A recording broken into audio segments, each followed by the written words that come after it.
Olá, seja bem-vindo à Culturaria da Rê. No vídeo de hoje a gente vai falar sobre um dos amores de Zeus. Vamos falar de Zeus e Io, ou Io. Quer conhecer essa história? Fica comigo até o fim do vídeo que eu vou te contar. Faça esse vídeo chegar a mais pessoas no YouTube. Deixe seu joinha, se inscreva no canal e ative o sininho. Toda semana tem vídeo novo por aqui. Agora, vamos para o nosso conteúdo. Hoje a gente vai falar de um dos amores de Zeus, que é Io, ou Io. Como é que escreve, Renata? É assim, ó, I-O, Io ou Io. A gente vai conhecer um pouquinho dessa história e a influência que ela tem em vários pontos, tanto de outras mitologias, quanto de locais geográficos até. Alguns nomes a gente vai descobrir aqui de onde é que eles surgiram. E a gente sabe que Zeus tem diversos filhos. Muitos deles são heróis, né? Toda vez que um deus se deita com um humano, ele gera um filho, mesmo que seja uma única noite, porque os deuses, eles são muito fecundos, né? Não existe contato com Deus que não gere frutos. Então, toda vez que Zeus se deita com alguém, automaticamente você já tem um herói, né? Você já tem ali um ser meio mortal, meio divino sendo gerado. E aqui a gente vai ver a história justamente da sedução que Zeus faz com a sacerdotisa de Hera, Io. E é interessante a gente imaginar Zeus não como uma pessoa especificamente, mas como uma energia da natureza, uma necessidade da natureza de fecundar e gerar formas. Zeus é esse raio fecundador da natureza que traz vida, que traz novas formas e que traz muitos dos heróis que a gente estuda aqui. E aqui nessa história, então, de Io, eu vou falar os dois, tá, gente? De vez em quando eu falo Io, de vez em quando eu falo Io, então a gente vai andando aqui na história. Io, então, ela vai ser a filha do deus do rio Ínaco. Então, ela é uma espécie de uma deusa menor, né? Ela é filha de um rio, todos os rios, né, são considerados sagrados dentro da Grécia Antiga, e ela então filha do deus Ínaco, um deus menor, o que torna ela também, né, um ser um pouco divino. E ela é uma sacerdotisa de Hera, e ela é uma sacerdotisa belíssima, né, uma mulher muito bonita, e Zeus se apaixona por ela. O que é um péssimo negócio, né, gente? Porque é sacerdotisa de Hera. A gente sabe que Hera é a esposa de Zeus. Mas mesmo assim, ele quer muito seduzir Io, e o que ele faz? Ele se transforma em nuvem. A gente sabe que essas mulheres, ninfas, elas muitas vezes fogem dos deuses, né? Elas não querem ter esse contato, porque a gente normalmente também foge da divindade, né? A gente foge dessas energias mais profundas. Então ele se disfarça. Lá em Leda ele se disfarçou de cisne e aqui ele vai se transformar em uma nuvem. Ele vai surgindo como uma nuvem. E é interessante a descrição, porque quando Hera olha aquela nuvem escura, né, andando baixo no mundo, no planeta, assim, ela fala, ih, ali tem alguma coisa estranha, né? As primeiras imagens que eu escolhi aqui para trazer para vocês, os primeiros quadros, falam justamente dessa sedução, aonde Zeus se transforma em nuvem. E olha só aqui as coisas belas que os pintores, né, escolheram para retratar para a gente. Uma é essa aqui, deixa eu botar ela maiorzinha para a gente. Aqui você vê Io e Zeus, e a gente sabe que é essa história pela questão da nuvem que está em volta. Você está vendo que tem uma nuvem toda em volta deles, atrás você tem ali a águia, justamente, né, indicando que ali é a presença de Zeus. Então essa daqui é uma das representações que a gente tem. Uma belíssima é esta aqui, aonde Corédio, né? Corédio é maravilhoso. Ele consegue colocar Zeus como uma nuvem, de fato, né? Você vê que é uma nuvem abraçando ela. Gente, a dificuldade, né? Eu fico impressionada com esses artistas, a imaginação que eles têm justamente para colocar essas cenas, né? E aqui está Zeus, então, como uma nuvem negra que chega e seduz Io aqui, ok? Belíssimo esse quadro. Outro que a gente vai ter também, vamos lá, vai ser esse aqui, ó, que também é uma sedução de Zeus como nuvem. Você vê que o ponto focal, né, a luz está nos seios de Io, e ela olha para o lado, né? Nesse olhar para o lado é que você percebe que tem um rosto ali e uma espécie de uma mão ali por cima dela. Então ela está envolta nessa nuvem como inebriada, e ela se vira e é beijada então por Zeus em forma de nuvem. Normalmente essas figuras elas apresentam uma espécie de um êxtase quando Zeus seduz. Por quê? Porque é a sedução do espírito pela matéria, é um contato com algo mais elevado. Então elas entram num estado de plenitude, digamos assim, que muitas vezes os artistas tentam colocar aqui para a gente. Eu falei para vocês que Hera estava ali, né, desconfiada daquela nuvem negra sobre a terra, né, caminhando baixo ali, e ela vai lá ver o que está acontecendo. E quando ela sopra, né, e chega, encontra Zeus, tira essa forma de nuvem dele, ela chega lá e Zeus, para proteger Io, o que ele faz? Transforma ela numa vaca. A vaca é um animal sagrado, certo? Uma vaca branca, como se descreve ela, também pode ser associado à pureza. A vaca é muito associada à fertilidade, né? A Índia trabalha muito a vaca também como um animal sagrado, justamente porque ela dá comida, ela é abundante, né? Ela fornece o leite, ela é muito associada à preservação da vida, da manifestação. Então Zeus escolhe um animal sagrado, né, e transforma ela nesse animal para protegê-la da ira de Hera, justamente. Então o que ele faz? Transforma Io em uma vaca.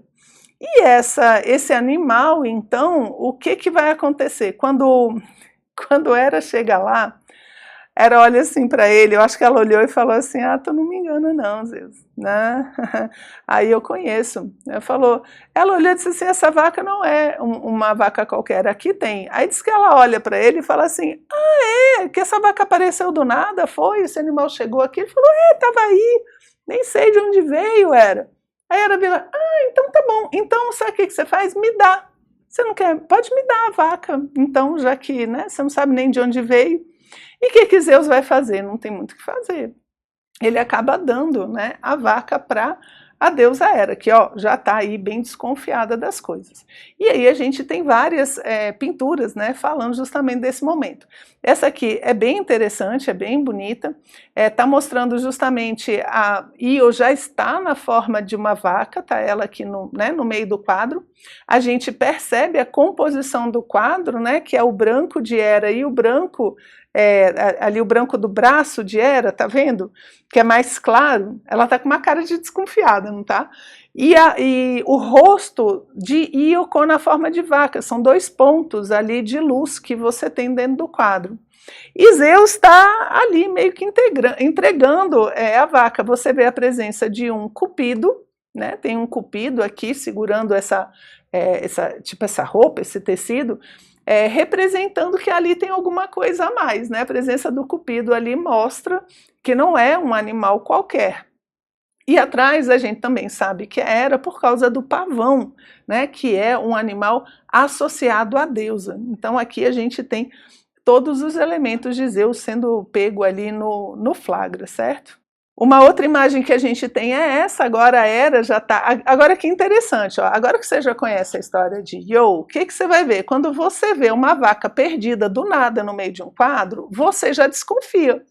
Você fala, gente, deve ser aquela história de Zeus que transforma a moça numa vaca. Por quê? Se você não conhece a história, não faz muito sentido, né?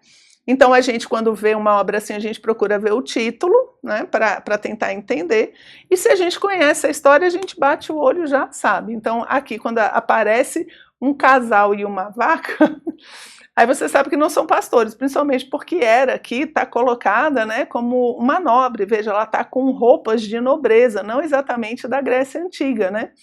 Por quê? Porque os artistas, eles fazem as adaptações, eles colocam essas histórias em roupas, né, ambientes, como se fosse na época que esse quadro está sendo pintado. Então a gente tem Hera e Zeus e Io aqui do lado, né, já na forma de vaca, e ela falando, tá vendo que ela aponta? Ah, vai lá essa vaquinha aqui, ah, então ela é minha agora, né? Tá ela aí representada.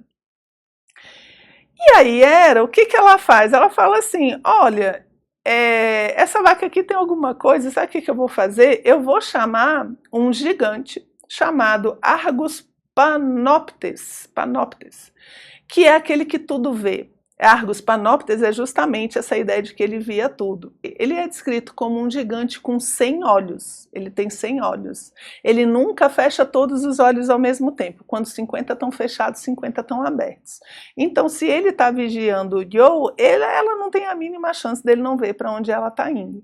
E ele então está sempre pastoreando, fica sempre olhando ali Io. E ela realmente não vai ter muito para onde ir, mas ele deixa, né? A vaquinha, ele não sabe, o gigante não sabe que ali é um ser humano, porque dentro dessas histórias, dessas metamorfoses que acontecem, o personagem se transforma em um animal, mas ele continua com a consciência humana. Então ela sabe que é ela, né? Ela pensa, ela sente, tudo como um ser humano, só que ela tem a forma animal. Aqui, então, quando você vê uma pessoa com cara de catapora, né, você fala, meu Deus, parece catapora. Ai, não, pior, são um monte de olhos. Então você já sabe que é o gigante Argus. Só que para você fazer essa representação de 100 olhos, gente, é muito difícil. Não é uma coisa simples. Então, em muitos quadros, Argus aparece como uma pessoa comum, com 2 olhinhos só, como eu e você, certo? Então, tá aqui uma representação dessas, né? Que tá Hera pedindo para Argus ficar cuidando, ficar de olho em Io. Essa outra aqui também, né? Ela tá apontando, falando para ele, né? Justamente para ele poder se cuidar, né? Da vaquinha ali. Essa aqui também é bonita, né? A forma com que ela tá, ó. Aqui, ó, Hera and Io, né? Io. Então aqui a impressão que tem é que é Hera aprontando para a vaca, justamente pedindo para Argus cuidar dela, né? Aqui bonita, ela azul, né? Com uma cara aqui de realeza, tá ela aqui. E aqui tem uma outra imagem, essa imagem aqui, ela provavelmente é de Pompeia, né? Quando aparece esses aqui, é um afresco, né? Uma pintura em parede. Então você vê aqui Argus sendo representado como uma pessoa comum e Io representado como uma mulher com chifres, justamente que é essa transformação, né? Então aqui o fato dela ter chifre justamente indica que é a história de Io que foi transformada em uma vaca, ok? Argus aqui ele tá bonitão, né, gente? Não tá nem um gigante assustador não, aqui ele tá bem bonitão. Olha que interessante, se você conhece a história, você vê ela com chifrinho, você já desconfia. Se você não sabe a história, olha, você fala, meu Deus do céu, que essa mulher tem chifre, né? Então por isso que é legal a gente quando conhece as histórias de mitologia, né, e juntando com esses quadros para a gente poder reconhecer a obra melhor, né, mais rápido. E aí o que que acontece? O Argus fica lá olhando, ela vai, né, pastoreando, ela vai, toma uma água aqui, come um negocinho ali, ele vai deixando ela caminhar, até que ela chega aonde está o pai dela, o pai e as irmãs, e essa é uma obra que também foi colocada aqui em pintura. O pai de Io e as irmãs dão comida, cuidam ali dela, sabem que é ela, por quê? Porque graças a Deus ela tem um nome bem curtinho, né? Então ela pega a pata e escreve o nome dela no chão. E o pai fala, nossa, a minha filha deve ser a minha filha. Assim, se ela está escrevendo o nome ali, então é a minha filha. E ele tenta cuidar dela. Só que Argus está lá olhando, ele não pode fazer nada, né? O pai não tem condições de tirar essa forma, né, de animal que a filha está. Só que Zeus vai falar assim, Zeus ele não abandona, Zeus quer libertar Io dessa problemática toda que ela está vivendo, né, que teve que ser transformada e tudo. E ele fica pensando, como é que eu vou fazer para libertar ela? Como é que eu vou fazer para tirar se o Argus está olhando o tempo todo? Aí ele fala, não tem outra solução, eu vou ter que matar Argos para poder salvar Iou. E é isso que ele faz. O que ele vai fazer? Ele vai chamar Hermes. Lembra de Hermes, gente? Deixa eu sair daqui, peraí, aqui. Hermes, ele é um mensageiro dos deuses, e ele está sempre junto ali com Zeus, né? É um dos últimos deuses a entrar no Olimpo, e meio que Zeus chama ele o tempo todo. E ele tem asas nos pés, tá vendo ali? Ele tem asinhas nos pés, e ele tem asinhas na cabeça, ou no capacete. O que Hermes vai fazer? Ele pega uma flauta, né, e toca. E esse tocar a flauta faz com que o gigante adormeça. E aí, quando ele adormece, ele vai pegar uma faca para cortar a cabeça dele. É interessante que existe uma ideia por trás do ser hipnotizado pela música, que é como se fosse assim, a música dos deuses, né, que é elevada, adormece os brutos, né, adormece a nossa parte mais bruta, mais animalesca. E é isso que ele usa então. Ele usa uma flautinha aqui, que ele pega emprestado, e aí faz com que Argos durma profundamente. E nessa dele dormir profundamente, ele vai lá e corta o pescoço dele. Essa pintura aqui, gente, maravilhosa, porque quando a gente fala de Velázquez, né, é outro esquema. Você vê que o Hermes está ali, né, a gente vê que é Hermes porque tem as asinhas na cabeça, ele está com a faca justamente que vai cortar a cabeça dele, e se você olhar direitinho aqui, ele tem uma flauta, né, como aquela flauta do Deus Pan, que ele tocou justamente na história para adormecer o gigante. Então ele vai e corta a cabeça dele. Tem uma outra representação aqui num vaso, ó. Nesse vaso, você está vendo Argos com os seus 100 olhos, né? 100 olhos espalhados pelo corpo, Hermes, que tem ali as asinhas, que está com a faca, e Iou atrás, né? Que a vaca está atrás. Então a gente contextualiza a história conhecendo um pouco desses elementos. E ele corta a cabeça e vai levar para Hera, né? Afinal de contas, Hera colocou lá, né? Ele como guardião, na hora que ele corta, essa cabeça é levada para Hera. E Hera, o que ela faz? Ela tira os 100 olhos do gigante e coloca na cauda do pavão. Por isso que o pavão é maravilhoso e tem todas aquelas bolinhas, né? Que são como olhinhos. Diz que são os olhos de Hera, que eram os olhos de Argos, que tudo vê, que agora estão nesse animal simbólico da deusa Hera. Então conta-se que foi assim que a cauda do pavão ficou tão bela, né? Uma das cenas, justamente, ela recebendo a cabeça do gigante e o pavão aqui atrás, né? Os anjinhos todos segurando o pavão que vai receber os olhos do gigante. E aí, Renata, depois disso, ela ficou satisfeita? Que nada, ficou satisfeita nada. Quando Hermes cortou a cabeça de Argos e o corre, né? Fala, não sei o que vai acontecer, ela sai em disparada. Só que Hera tem uma ideia genial, ela fala, não, tudo bem, eu não posso mais deixar ela aqui presa, o que eu vou fazer? Eu vou criar uma imensa mosca. Aí tem até um nome para ela, tá, gente? Eu não sei o nome exatamente, mas tem um nome para essa mosca, que é uma mosca de gado.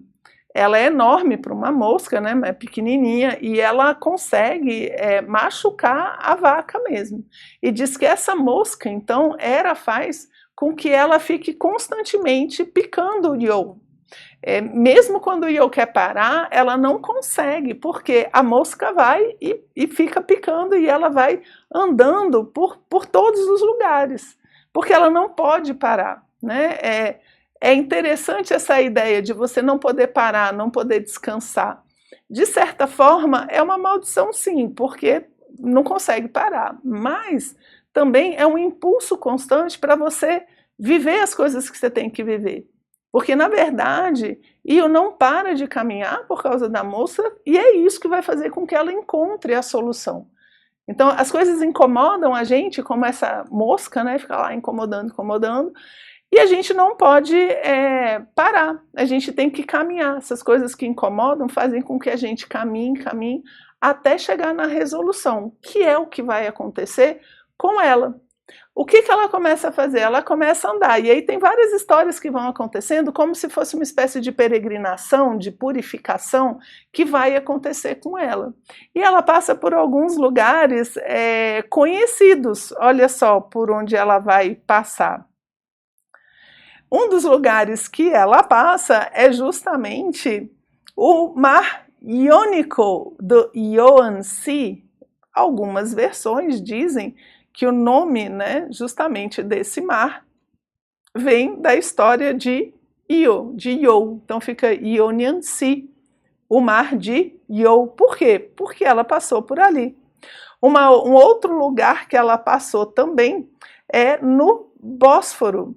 E é interessante porque o Bósforo, né, que fica ali em Istambul, na Turquia, ele tem esse nome justamente porque Io passou ali a nado, ela nadou ali, né, nesse estreito que existe de Bósforo justamente, e o nome justamente significa a passagem do boi, a passagem da vaca, então assim, o lugar por onde a vaca passou. Então Bósforo é exatamente a indicação do lugar aonde Io passou, enquanto estava sendo atazanada pela mosquinha de Hera. E nessas andanças todas, sabe quem que ela encontra, gente? É o máximo, né, que as histórias vão se emendando. Ela encontra Prometeu, que está acorrentado no Cáucaso. Ela encontra, e Prometeu tem visões, né? Ele tem um pouco de adivinhatório. E ele fala para ela como um oráculo, fala, olha, você tem que andar até chegar no Egito.